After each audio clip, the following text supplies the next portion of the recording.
দেশৰ ভিতৰতে আটাইতকৈ ধনী ৰাজ্য হৈ পৰিব অসম। অসমৰ পৰা নোহোৱা হৈ যাব নিবনুৱা সমস্যা। বিধায়ক অখিল গগৈৰ এটা ট্ৰিক, তাৰপিছত যাদু। বিশ্বাস হোৱা নাই ন? আহক প্ৰতিবেদনটো শেষলৈ চাওঁ।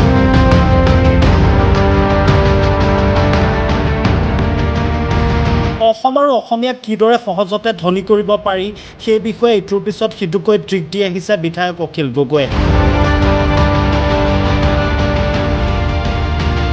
এইবাৰ সংবাদমেল সম্বোধন কৰি বিধায়ক অখিল গগৈ উল্লেখ কৰিলে কিদৰে দেশৰ ভিতৰতে ধনী ৰাজ্যত পৰিণত হ'ব অসম।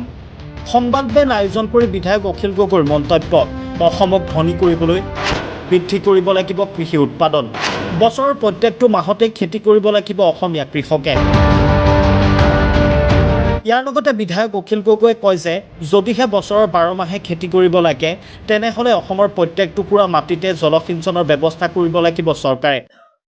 অসমক যদি ধনী কৰিব লাগে তেতিয়াহ'লে আটাইতকৈ ডাঙৰ পথটো হ'ল অসমৰ কৃষি উৎপাদন বৃদ্ধি কৰিব লাগিব। মই সেইকাৰণে আজিৰ দিনটোত এই সংবাদমেলখন পতাৰ প্ৰধান উদ্দেশ্য হ'ল অসমৰ মাননীয় মুখ্যমন্ত্ৰী হিমন্ত বিশ্ব শৰ্মা আৰু অসমৰ যোৱাবাৰৰ আটাইতকৈ দক্ষ মন্ত্ৰী পীযুষ হাজৰিকা, যি এবাৰ এগ্ৰিকালচাৰ আৰু ইৰিগেশ্যন ডিপাৰ্টমেণ্ট লৈছে। তেওঁলোক দুজনৰ প্ৰতি মোৰ অনুৰোধ বা আহ্বানটো হ'ল যে যদিহে অসমক ধনী ৰাজ্য কৰিব লাগে তেতিয়াহ'লে অসমক প্ৰথমতে বছৰৰ সকলো সময়তে খেতি কৰা ৰাজ্যত পৰিণত কৰিব লাগে। ইয়াৰ উপৰিও শাসনাধিষ্ঠ বিজেপি চৰকাৰক সমালোচনা কৰি বিধায়ক অখিল গগৈয়ে কয় যে চৰকাৰে কোৱা ধৰণে অসমৰ পথাৰত 14% নহয় বৰঞ্চ 0%হে জলসিঞ্চনৰ ব্যৱস্থা হৈছে। কোনোবাই ব্যক্তিগতভাৱে পানী যোগানৰ ব্যৱস্থা কৰি লৈছে, কিন্তু চৰকাৰে আজি পৰ্যন্ত কোনো ধৰণৰ ব্যৱস্থা কৰা নাই, যাৰ জৰিয়তে অসমৰ কৃষকে 12 মাহে খেতি কৰিব পাৰে।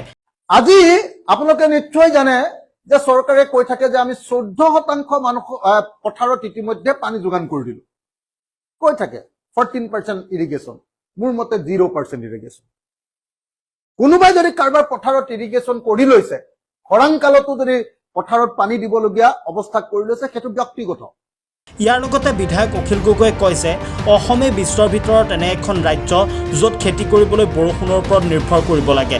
আৰু আজিৰ দিনটোলৈকে অসমেই একমাত্ৰ ৰাজ্য, চাগে ভাৰতবৰ্ষৰে নহয় গোটেই পৃথিৱীৰে চাগে একমাত্ৰ ৰাজ্য যি খেতি কৰিবৰ কাৰণে অকল বৰষুণৰ ওপৰত নিৰ্ভৰ কৰে, আৰু খেতি কৰিবৰ কাৰণে বৰষুণ নিদিলে ভেকুলীৰ বিয়া পতা একমাত্ৰ ৰাজ্যখন বোধহয় অসমেই হৈ আছে।